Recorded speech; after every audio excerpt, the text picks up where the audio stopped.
एक पेड़ पर एक मीनू चिड़िया रहा करती थी और उसी पेड़ के सामने ही एक दूसरे पेड़ पर कालू कौवे का घोंसला भी था। कौवा बहुत ही कामचोर था और सुस्त भी था। वो पूरा पूरा दिन सोता रहता था और जब भूख लगती तो वो यहाँ वहाँ किसी से मांग कर खा लेता था।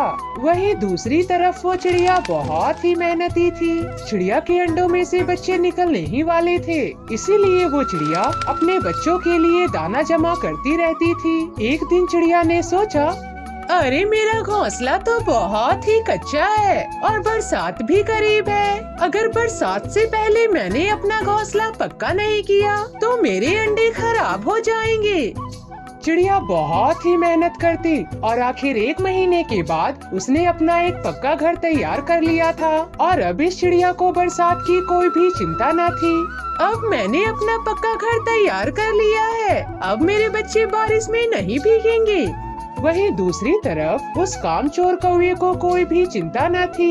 वो बस पूरा दिन अपने घोंसले में आराम करता रहता था। एक दिन मीनू चिड़िया उस कौवे के पास आई और कहने लगी, कौवे भैया, अब ऐसी भी क्या सुस्ती, सारा दिन आराम करते रहते हो, कुछ तो काम किया करो। बरसात का वक्त करीब है, मैंने अपना घोंसला पक्का कर लिया है, तुम भी अपना घोंसला पक्का कर लो, वरना कहाँ रहोगे तुम।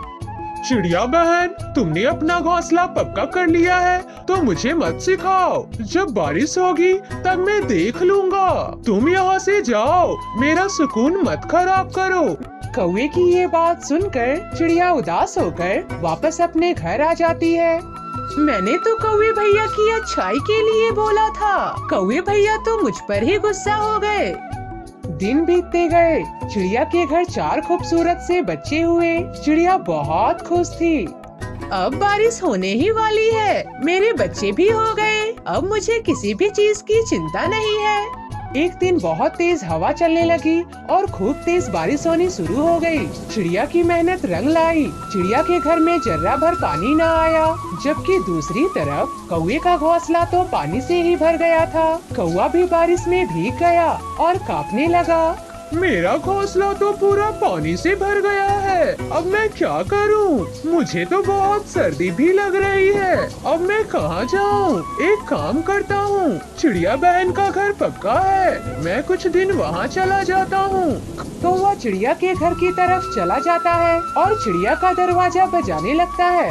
कौन है दरवाजे पर? अरे चिड़िया बहन, मैं तुम्हारा कौवा भैया हूँ, दरवाजा खोलो, मेरा घोंसला पूरा पानी से भीग गया है और मुझे बहुत सर्दी भी लग रही है, तुम मुझे अपने घर में रख लो।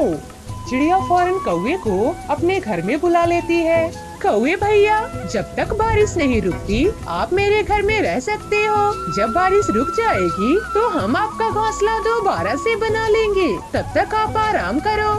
कौवा चिड़िया का घर देखकर बहुत ही ज्यादा हैरान हो जाता है और कौवा सोचता है, अरे वाह, ये चिड़िया बहन का घर तो बहुत ही अच्छा है और चिड़िया बहन भी बहुत ही अच्छी है। कौवा चिड़िया के बिस्तर पर सो जाता है। यूं ही 3 दिन बाद बारिश रुक जाती है। मौसम बहुत ही सुहाना हो जाता है। हर तरफ परिंदों के चहचहाने की आवाज आने लगती है। चिड़िया कौवे के पास आती है और उससे कहती है, कौवे भैया, आप बुरा मत मानना, अब बारिश रुक गई है, अब हम दोनों मिलकर आपका घोंसला दोबारा से तैयार कर सकते हैं। इतनी जल्दी बारिश भी रुक गई। चिड़िया के घर में कितना मजा आ रहा है, कितना सुकून है इसके घर में, मगर ये चिड़िया तो अपना घोंसला बनाने को कह रही है। कौवा बहुत ही कामचोर था और सुस्त भी होता है। चिड़िया की ये बातें सुनकर कौवा बहुत ही परेशान हो जाता है। कौवा बहाना बनाते हुए कहता है, अरे चिड़िया बहन, बारिश की वजह से मुझे बुखार हो गया है, मेरे सर में बहुत ही ज्यादा दर्द हो रहा है, मैं आज घोंसला नहीं बना सकता। मुझे माफ करना कौवे भैया, मुझे नहीं पता था कि आप बीमार हो। जब आप ठीक हो जाओगे तो हम आपका घोंसला दोबारा से बना लेंगे। अगले दिन चिड़िया कौवे के पास आती है और कहती है, कौवे भैया, मैं जरा काम से बाहर जा रही हूँ, कुछ देर लगेगी, आप मेरे बच्चों का ख्याल रखना। तुम तुम बिल्कुल भी चिंता मत करो चिड़िया बहन, मैं तुम्हारे बच्चे का अच्छे से ख्याल रखूंगा।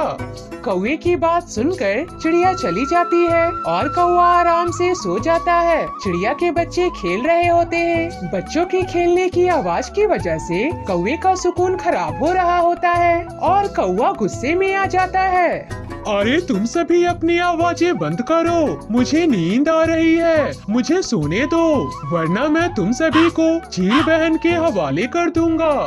चिड़िया के बच्चे बहुत ही डर जाते हैं। चिड़िया जब रात को कौवे के घोंसले के लिए तिनका जमा करके वापस आती है, वो देखती है कि उस कौवे ने उसके घर का सारा दाना खा लिया है। चिड़िया कौवे को कुछ न कहती और भूखे ही सो जाती। अगले दिन चिड़िया कौवे का घोंसला तैयार कर देती है और कौवे के पास आती है। कौवे भैया, जरा मेरे साथ आओ, मुझे कुछ दिखाना है तुम्हें। चिड़िया उस कौवे को उसके घोंसले के पास लेकर आती है। कौवे भैया, मैंने आपका नया घोंसला तैयार कर दिया है, अब आप अपने घोंसले में आराम से रह सकते हो।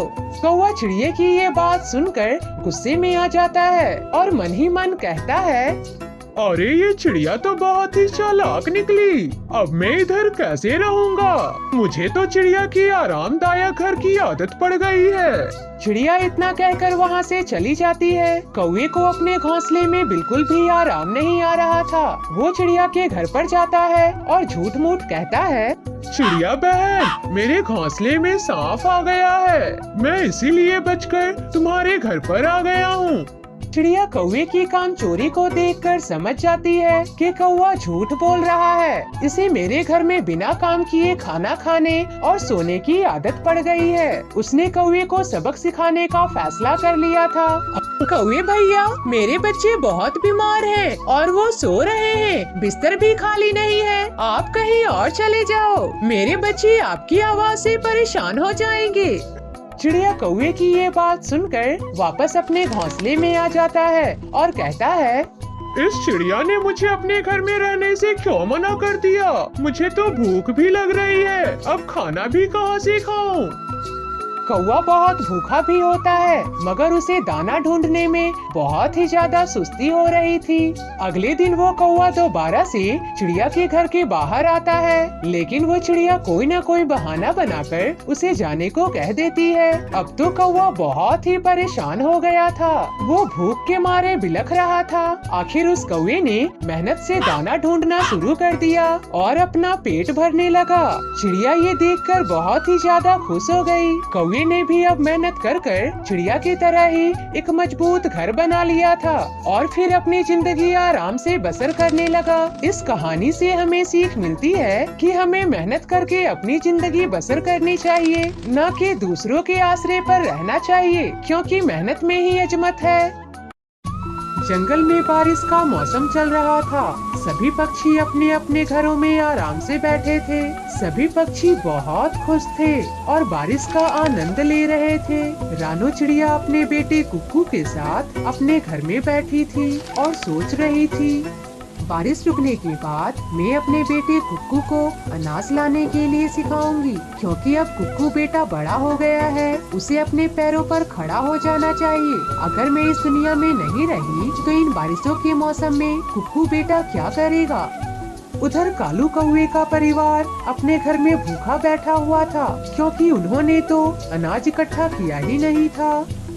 कालू जी, मैंने कहा था ना कि बारिश आने से पहले अनाज इकट्ठा कर लो, लेकिन तुमने तो सुना ही नहीं। अब सब भूखे बैठे रहो। अरे ये जरूरी है क्या कि मैं ही अनाज इकट्ठा करूं? तुम भी तो कर सकती थी ना। अरे मम्मा पापा, आप दोनों लड़ाइयाँ मत करो, बारिश को रुक जाने दो, उसके बाद आप देखना, अब से मैं अनाज इकट्ठा करके लाऊंगा। क्या क्या अनाज इकट्ठा करके लाओगे? अरे नहीं, हम तो दूसरे पक्षियों के अनाज छीन लेते हैं या चोरियां कर लेते हैं। इतनी मेहनत कौन करेगा? जग्गू बेटा, अनाज इकट्ठा नहीं की जाती, बल्कि अनाज तो चोरियां की जाती है। हाँ, यही सिखाओ अपने बेटे को। जैसे खुद कामचोर हो, वैसे ही जग्गू को भी कामचोर बना दो। इसी तरह कालू कौवे का परिवार आपस में बातें कर रहा था कि तभी जंगल में बारिश कम हो जाती है। जंगल के सभी पक्षी अपने अपने घरों से बाहर निकलते हैं और जंगल की सैर कर रहे होते हैं। बेटा, अब तुम बड़े हो गए हो, अब तुम अपने लिए दाना खुद लाया करोगे। मैं चाहती हूँ कि अब तुम थोड़ी जिम्मेदार बन जाओ। ठीक है मम्मा, मैं बहुत खुश हूँ कि आपने मुझे अनुमति दे दी है बाहर जाने की। अब मैं जंगल जाऊँगा और अनाज इकट्ठा करके लाऊंगा। ठीक है कुक्कू बेटा, अब तुम जाओ, मगर हाँ, मेरी बात ध्यान से सुनो। कौवे से तुम्हें कोई बात नहीं करनी है, वो बहुत शरारती है। मैं नहीं चाहती कि तुम्हें उससे कोई नुकसान पहुँचे। ठीक है मम्मा, आप चिंता न करें, मैं उससे बिल्कुल भी बात नहीं करूँगा। और कुक्कू चला जाता है। आज कुक्कू का पहला दिन था कि वो दाने की तलाश में गया था। वो बहुत खुश था। दाना ढूंढते ढूंढते कुक्कू थक गया था और वो एक पेड़ पर बैठ गया। पास में ही तोता बैठा हुआ था। फिर तोता कुक्कू से बोलता है, तुम कौन हो? मेरा नाम कुक्कू है। मैं आज पहली बार दाना ढूंढने आया हूँ। पर आप कौन हैं? आप इसी जंगल में रहते हैं क्या? मैं तोता हूँ, मैं भी इसी जंगल में रहता हूँ। मैंने भी अभी अभी दाना ढूंढना शुरू किया है। पास में बैठा जग्गू उन दोनों की बातें सुन रहा था। वो मन ही मन सोचता है, अरे वाह वाह, इनके पास तो अनाज के दाने हैं। क्यों ना मैं इन्हें बेवकूफ बनाकर इनके सारे अनाज के दाने ले लूं। पापा ने सिखाया था कि हमें मेहनत नहीं करना चाहिए, बल्कि दूसरे पक्षियों के अनाज चुरा लेना चाहिए। ऐसा सोचकर जग्गू कौवा उन दोनों पक्षियों के पास जाता है। और मेरा नाम जग्गू है, मैं भी दाना ढूंढने आया हूँ। क्या तुम्हें पता है, मैं तो अपने मम्मा पापा के लिए भी दाना ढूंढता हूँ। असल में मुझे मेहनत करना बहुत अच्छा लगता है। तुम्हारी शरारतों के किस्से पूरे जंगल में मशहूर हैं। जाकर किसी और को बुद्धू बनाओ। सब पक्षी तो मुझसे जलते हैं। मैं तो आज पहाड़ी के दूसरी तरफ जा रहा हूँ। आपको पता है वहाँ कितने प्यारे प्यारे फूल खिले हुए हैं। तो जाओ, हमें क्यों बता रहे हो? मैं तो इसीलिए बता रहा था कि मैं अनाज लेने के लिए उधर ही जा रहा हूँ। अगर तुम दोनों भी मेरे साथ जाना चाहते हो तो आ सकते हो मेरे साथ। मेरी मम्मा ने मुझे मना किया है दूर जाने से। और मेरे मम्मी पापा ने भी तुमसे बात करने से मना किया हुआ है मुझे। मैं इतना भी बुरा नहीं हूँ। मेरी तो तितलियों के साथ दोस्ती है। पता है वहाँ सुंदर सुंदर फूल हैं, जिन पर तितलियाँ आकर गाना गाती हैं। आसपास वाले सभी जंगलों से पक्षियों के बच्चे आते हैं वहाँ उन तितलियों के गीत सुनने के लिए। कुक्कू को फूलों से बहुत प्यार था। उसके मन में भी इच्छा पैदा हुई कि वो उन तितलियों को देख आए। अच्छा, हम भी चलते हैं, पर हम तितलियों को देखकर तुरंत वापस आ जाएंगे। तोते भाई, चलो ना, हम चलते हैं तितलियों को देखने। ठीक है कुक्कू, तुम कहते हो तो चलते हैं। फिर कुक्कू और तोता जग्गू के साथ चले जाते हैं और जब वे वहाँ पहुँचते हैं तो उन्हें अपनी आँखों पर विश्वास ही नहीं हो रहा था कि इतनी सुंदर जगह भी कोई हो सकती है। वहाँ पर बहुत प्यारे प्यारे फूल खिले हुए थे, जिनकी खुशबू भी बहुत प्यारी थी, और वो झरना भी बहुत प्यारा था, और रंग बिरंगी तितलियाँ जो कि सुरीली गीत गा रही थी। कुक्कू और तोता वहाँ मगन हो गए थे। तभी जग्गू कौवा सोचता है, अरे वाह, यही मौका है। तोते और कुक्कू के अनाज के दाने जमीन पर पड़ी हुई है। मैं चुपके से ये दाने ले आता हूँ और भाग जाऊंगा इन्हें यहाँ छोड़कर। और जग्गू कौवा ऐसा ही करता है। वो अनाज के दाने वहाँ से उठाता है और भाग जाता है। इतने में जंगल में बारिश होने लगती है। रानो चिड़िया और तोती अपने अपने बच्चों को ढूंढने लगते हैं, पर उनके बच्चे कहीं नहीं मिल रहे थे। पता नहीं मेरा कुक्कू कहाँ चला गया। मैंने उसे दाना लेने भेजा ही क्यों? मेरा मिट्ठू भी अब तक वापस नहीं आया। मेरा दिल भी बहुत घबरा रहा है। उन दोनों की मम्मा रो रही थी और जग्गू कौवा उधर से गुजर रहा था। तो रानो चिड़िया उससे पूछती है, अरे जग्गू बेटा, तुमने कुक्कू और मिट्ठू को कहीं देखा है क्या? नहीं आंटी, मैंने तो नहीं देखा। अरे जग्गू बेटा, तुम्हारे पास इतने दाने कहाँ से आए? आंटी जी, ये दाने तो मैंने बड़ी ही मेहनत से इकट्ठा की है। अच्छा, अब मैं चलता हूँ।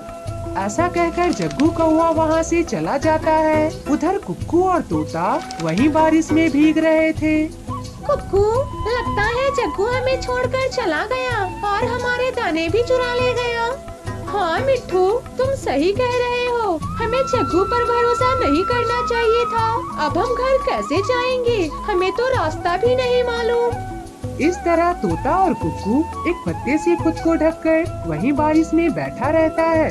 रात हो जाती है। जग्गू को नींद नहीं आ रही थी। वो सोच रहा था, लगता है मैंने कुक्कू और तोते को वहाँ छोड़कर बहुत गलत किया है। वो दोनों अब तक नहीं पहुँचे। उनकी मम्मा परेशान हो रही होंगी। ऐसा सोचकर जग्गू कौवे को दया आ जाती है। वो पूरी रात जागता रहता है और सुबह होते ही जैसे ही बारिश कम हो जाती है, वो वहाँ झरने के पास फिर से चला जाता है और कुक्कू और तोते को देखकर बहुत खुश हो जाता है। कुक्कू मेरे दोस्त, तोते मेरे भाई, तुम ठीक तो हो ना? मुझे माफ कर दो मेरे दोस्तों। मैंने तुम दोनों के साथ बहुत गलत किया। मुझे तुम्हें छोड़कर नहीं जाना चाहिए था। तुम दोनों की मम्मा बहुत ही परेशान हो रही है। मैंने थोड़े से अनाज के लालच में इतनी बड़ी गलती कर दी। चलो अब घर चलो। अरे कोई बात नहीं जग्गू, सुबह का भूला शाम को घर आ जाए तो उसे भूला नहीं कहते। इस तरह जग्गू कौवा उन दोनों को वहाँ से ले जाता है और अब जग्गू कौवा कोई भी चोरियां नहीं करता था और वे तीनों अच्छे दोस्त बन गए थे।